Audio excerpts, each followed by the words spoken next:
Hey, good day everyone. This is a quick video on how to install this porch light here. So it comes with a few fasteners in the directions. I'm just unscrewing it here to pop that glass cover off the top and pull the foam out of there. It's got this nice glass cover over it. So first of all, I want to tell you too that you need to make sure you have the breaker off to the power of this thing. Here's the adjustments on there, the sensitivity settings and the motion detection. There's the screws that fasten the plate, the glass plate cover back up to the base itself.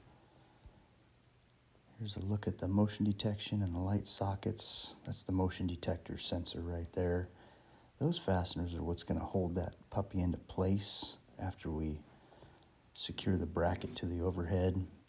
And those screws are just going to pop up through this thing and get secured with those nuts there. Here's the installation of the light bracket itself with adjustments, white to white, black to black, ground to ground, using wire nuts. Again, power is off to this unit.